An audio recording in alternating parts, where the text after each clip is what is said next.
मैं संजीव कुमार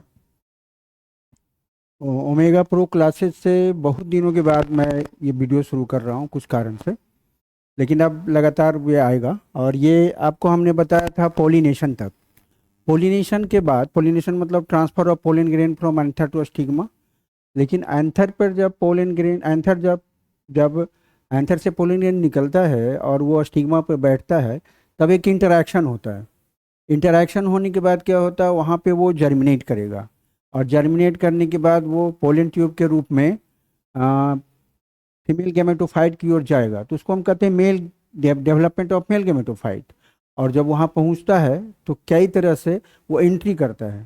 तो ये सारा इवेंट है। एंट्री करने के बाद दो मेल गैमेट जो जनरेटिव सेल है पोलन ट्यूब में, आपको हमने पहले ही बताया है कि दो तरह का होता है। 60% जो होता है वो 2 सेल स्टेज होता है और 40% होता है वो 3 सेल स्टेज होता है। तो यहाँ पर जो वर्णन हमने हमने किया है वो नॉर्मली आपके बुक में एनसीईआरटी में किया हुआ है 2 सेल स्टेज का।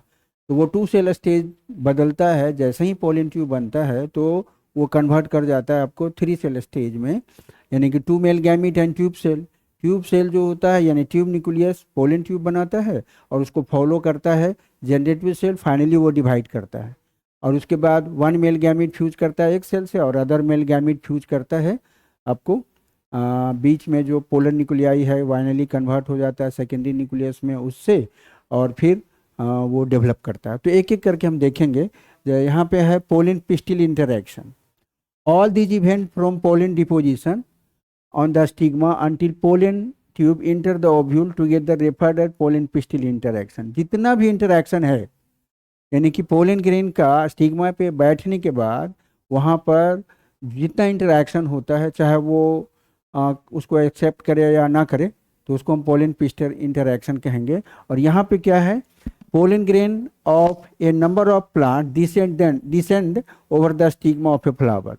यानी एक बार पोलन ग्रेन ढेर सारा आएगा, कई प्लांट्स का आएगा, तो वो कहाँ बैठेगा, वो पोलन स्टिग्मा पे बैठेगा, कार्पेल के स्टिग्मा पे बैठेगा। All of them do not germinate, और सब का सब जर्मिनेट नहीं करेगा। Only the comfortable pollen grain of same species are able to generate germinate. जो कंफर्टेबल होगा, कंफर्टेबल का मतलब जो फेवरेबल होगा, फेवरेबल का मतलब जिस जो वहाँ पोलन स्टिग्मा पे बैठने के बाद जो स्टिग्मा के द्वारा रिस्पॉन्स होगा उसको हम कंफर्टेबल कहेंगे। तो the germination is connected with comfortability and incomfortability reaction protein present over the pollen grain. इसका मतलब है ये जो प्रोसेस होता है वो डिपेंड करता है प्रोटीन पे, वहाँ पे किस तरह का प्रोटीन है जो उसको एक्सेप्ट करता है या नहीं करता है। तो इसके बारे में आपको हमने कंट्री भांसे जो आपको पोलन ग्रेन में भी पढ़ाया था कि वहाँ पे सेल्फ हॉस्टिलिटी या सेल्फ इनकम्पेटिबिलिटी, कुछ प्लांट ऐसे होते हैं पोलन ग्रेन अपना आया तो वो जर्मिनेट नहीं करता, टॉक्सिक हो जाता है। लेकिन बहुत सारे प्लांट में क्या होता है कि अपने प्लांट का यानी एक स्पेसीज की बात कर रहे हैं, एक अपने प्लांट का पोलन ग्रेन तो जर्मिनेट करता है, लेकिन दूसरे प्लांट से उसी स्पेसीज का आ जाएगा तो तेज़ी से जर्मिनेट करता है। तो इसी को हम कंपेटिबिलिटी के रूप में जानते हैं।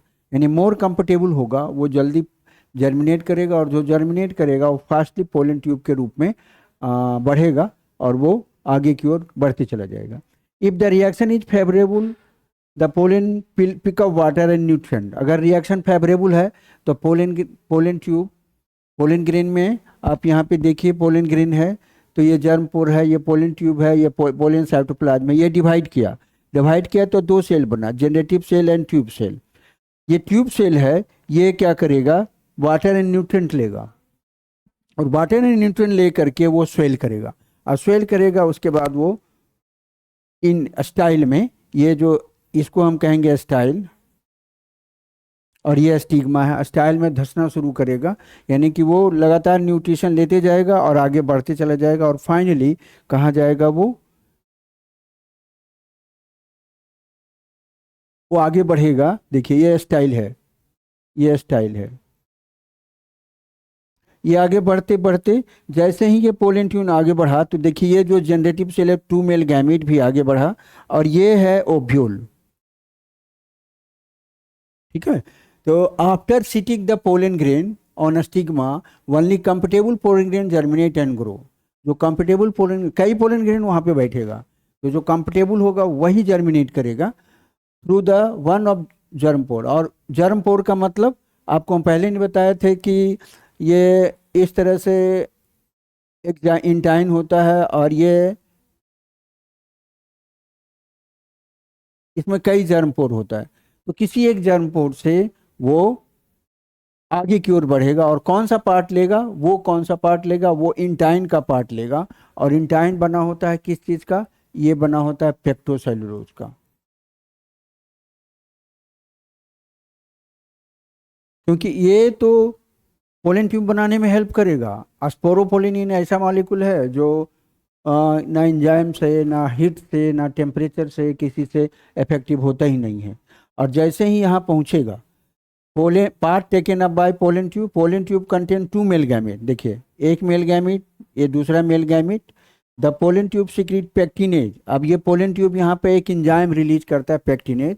अब बायोमॉलिक्यूल पढ़ेंगे तो पेक्टिन एक थिकनिंग सब्सटेंस होता है, उसको डाइजेस्ट करने वाला वो पेक्टिनेज होता है। कोई फल है, कच्चा है, तो वो उसमें पेक्टिन होता है, मिडिल लैमेला का पार्ट होता है कैल्शियम पेक्टिन के रूप में।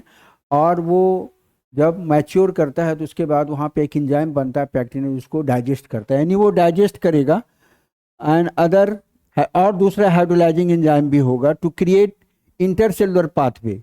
यानी सेल के अंदर एक ट्यूब सेल, पोलन ट्यूब जो होता है एक सेल है, एलोंगेटेड सेल है। इसके बारे में भी आपको पढ़ना था 11वीं क्लास में, प्लांट ग्रोथ एंड डेवलपमेंट में, कोई साइज में, कोई मास में, कोई लेंथ में। तो पोलन ट्यूब जो होता है वो लेंथ में होता है, तो वो इंटरसेलुलर पाथवे बनाता है। इसका मतलब ये जो है, ये इस तरह से एक पाथवे बनाया और ये इंटर किया यहाँ। It obtain nourishment from a special cell in the style passage of pollen tube in the stigma in style determined by, देखिए यहाँ पे कैल्शियम होता है, बोरोन होता है और शुगर कंटेंट होता है, इनसीटोल कहते हैं।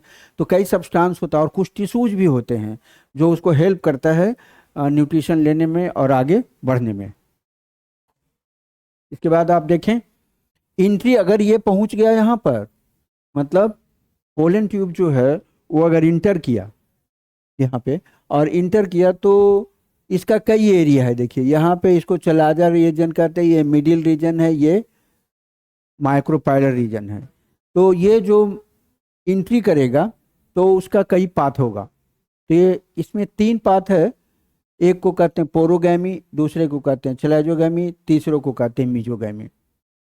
इन तीनों में जो मोस्ट कॉमन होता है उसको पोरोगैमी कहते हैं। आपको पता है ये थैलमस के पास जो रीजन होता है इसको हम माइक्रोपाइल कहते हैं। ये वाला पार्ट ये माइक्रोपाइल है, और ये वाला मिडिल रीजन है। और माइक्रोपाइल के जस्ट अपोजिट जो होता है उसको हम चलाजा रीजन कहते हैं। तो entry of pollen tube through micropylar region is called porogamy. दूसरा है entry of pollen region through the region of chalaza is called chalazogamy. And entry of pollen tube यानी पोलन ग्रेन पोलन ट्यूब के रूप में in the middle region is called mesogamy. तो आप याद रखिएगा, क्वेश्चन वगैरह आएगा तो आपको बनाना है कि नॉर्मली जितने प्लांट है उसमें किस तरह से एंट्री करता है। तो नॉर्मली इंटर करता माइक्रोपाइल के द्वारा, तो उसको हम क्या कहेंगे, पोरोगैमी। तो ये भी एग्जाम्पल आ सकता है नीट वगैरह में, नीट के लिए, बस +2 के लिए आपको ये पोरोगैमी ही याद रखना है।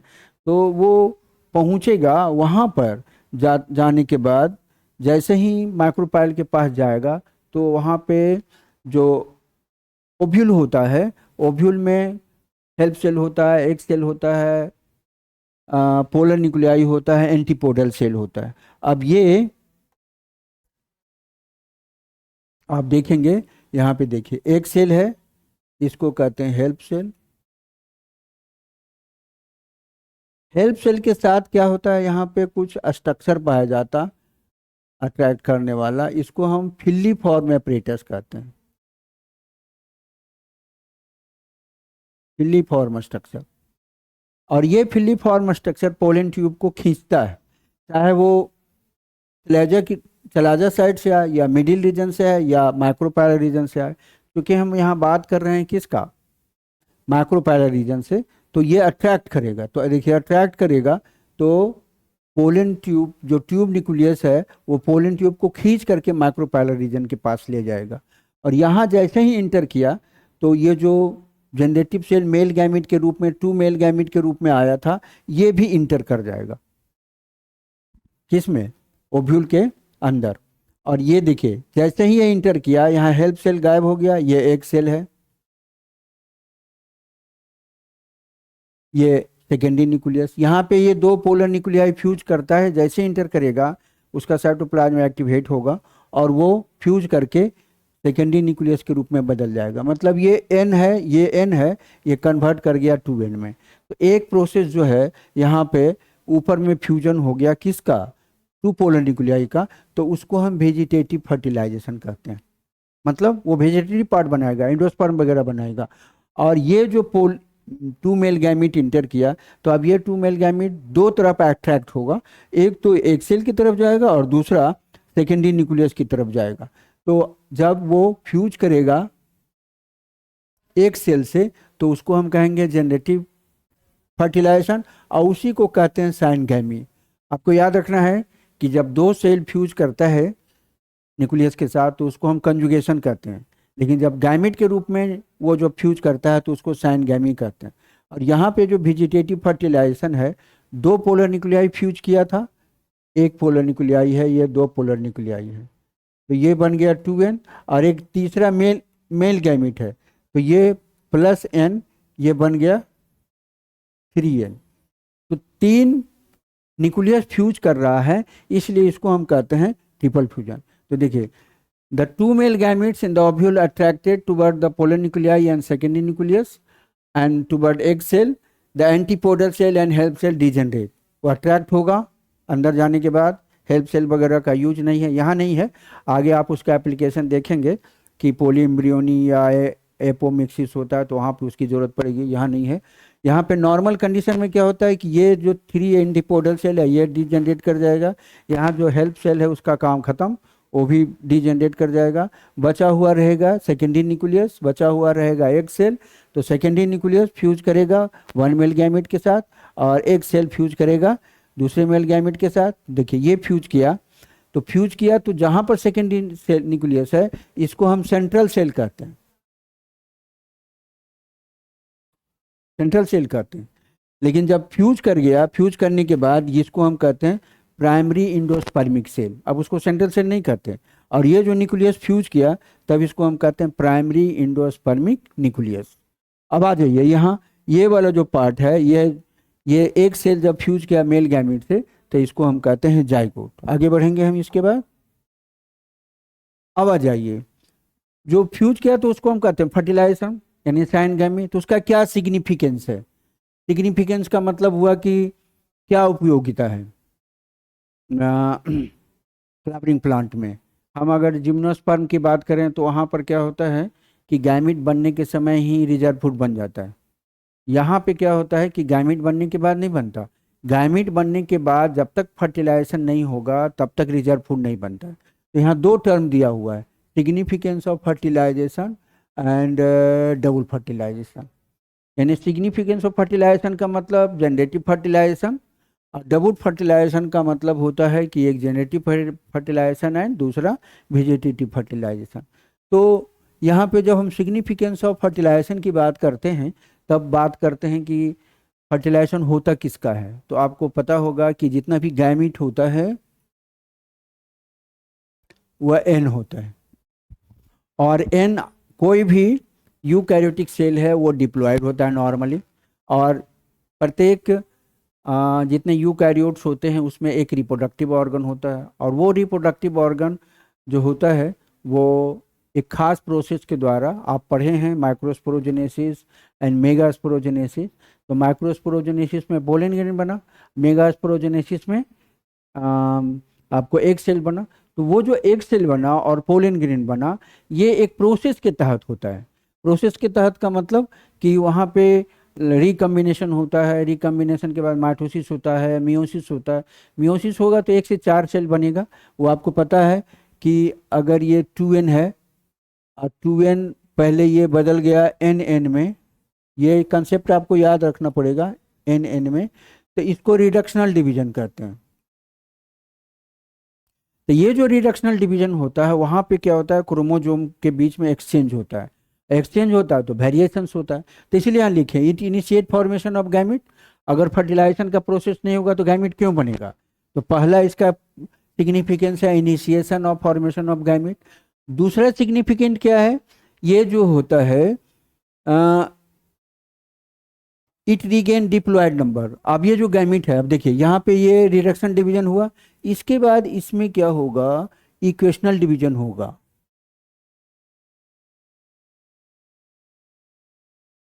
एन एन एन एन आप पढ़े थे टेट्राड के रूप में,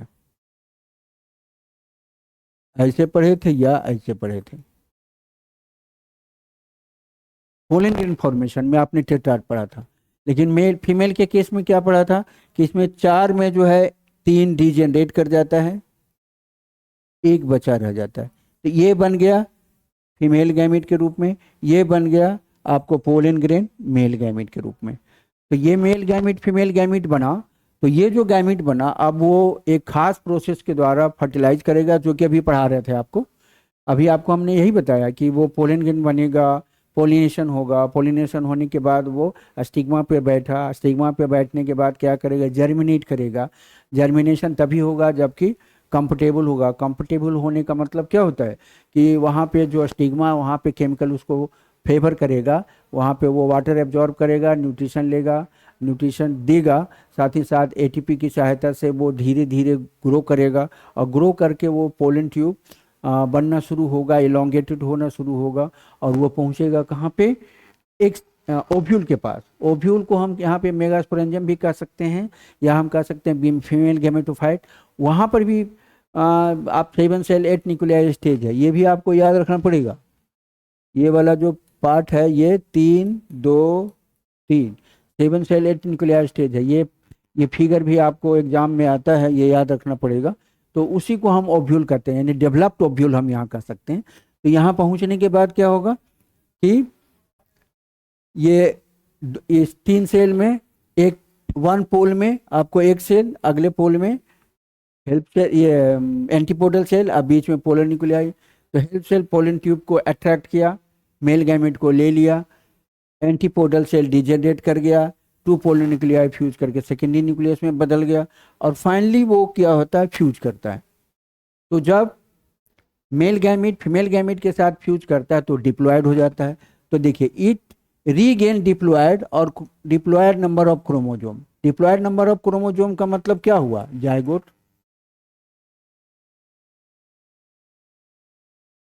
जायगोट के रूप में ही ये डिप्लॉयड नंबर ऑफ क्रोमोजोम, और रिजर्व फूड के रूप में ट्रिप्लॉयड है, ठीक है। It cause variation due to fusion of variable chromosome. यहाँ पे इस पॉइंट को भी आपको समझना, यही बता रहे थे कि जो क्रोमोजोम होता है वो म्योसिस आप पढ़े हैं तो म्योसिस में क्या होता है, prophase first prophase second. Prophase first में क्या होता है, प्रोफेज फर्स्ट में पेरेंटल क्रोमोजोम, मतलब माता पिता का क्रोमोजोम एक दूसरे के पास होता है, उसको होमोलोगस पेयर कहते हैं। वो होमोलोगस पेयर आएगा, और उसके बाद उसमें क्या होता है, सिस्टर नॉन सिस्टर क्रोमेटिड बनता है। यानी एक क्रोमोजोम का 2 क्रोमेटिड डिवाइड करने के बाद कहा जाता है उसको सिस्टर, और दूसरा क्रोमोजोम का उसको नॉन सिस्टर, दूसरा भी सिस्टर, और ये दोनों एक दूसरे के साथ नॉन सिस्टर। तो नॉन सिस्टर के बीच में फ्यूजन होगा, तो फ्यूजन होगा तो इसका पार्ट इसमें, इसका पार्ट इसमें जुड़ेगा। वो एंजाइम होता है तोड़ने वाला भी और जोड़ने वाला भी। तो यहाँ वेरिएशन हुआ। तो ये जो वेरिएशन होता है, variable number of chromosome fuse करेगा, तो वो एडाप्टेशन होगा। It cause adaptation due to continuous adaptation in environment, ठीक है। और अगर किसी तरह से रिकम्बिनेशन के समय म्यूटेशन हो गया, तो म्यूटेशन हो गया तो एवोल्यूशन होगा। ये तो सिग्निफिकेंस फर्टिलाइजेशन का है। और डबल फर्टिलाइजेशन होता है, तो डबल फर्टिलाइजेशन के बारे में अभी भी हम बताए आपको कि ट्रिपल फ्यूजन होता है। वहाँ पे इंडोस्पर्म बनता है, और इंडोस्पर्म रिजर्व फूड के रूप में फॉर्मेशन होता है, यानी कि provide characteristic of male parent to endosperm. Endosperm जो नारियल आप खाते हैं, तो नारियल का पार्ट जो सॉलिड होता है उसको वाइट कार्नेल कहते हैं, आपके बुक में मेंशन है। और जो लिक्विड होता है वो भी पोलर न्यूक्लियाई है, वो भी ट्रिप्लोइड है। ये दोनों नॉरिशमेंट प्रोवाइड करता है और इंश्योर करता है एंडोस्पर्म फॉर्मेशन का फर्टिलाइजेशन के बाद। यानी जिम्नोस्पर्म में क्या होता है, फर्टिलाइजेशन के पहले गैमीट बन गया, अगर फर्टिलाइजेशन नहीं हुआ तो बेकार हो गया। और ये जो फ्लावरिंग प्लांट है इसमें क्या होता है कि फर्टिलाइजेशन के बाद बनता है, अगर फर्टिलाइजेशन हुआ तो रिजर्व फूड बनेगा, नहीं तो नहीं बनेगा। और फाइनली हम बात करेंगे कि ट्रिपल फ्यूजन जो होता है वो हाइब्रिड ग्रोथ का स्टिमुलेशन करता है, यानी कि प्रत्येक जनरेशन में नया कैरेक्टर आते चला जाता है। तो ये पूरा जो आपका चैप्टर है वो ये पूरा जितना कंक्लूड अगर करें तो इसको हम पहले पढ़े थे पोस्ट प्री फर्टिलाइजेशन के रूप में। ये पार्ट है फर्टिलाइजेशन। इसके बाद का जो टॉपिक आएगा वो आएगा एम्ब्रियो फॉर्मेशन, तो उसको हम पढ़ेंगे पोस्ट फर्टिलाइजेशन के रूप में अगले टॉपिक में।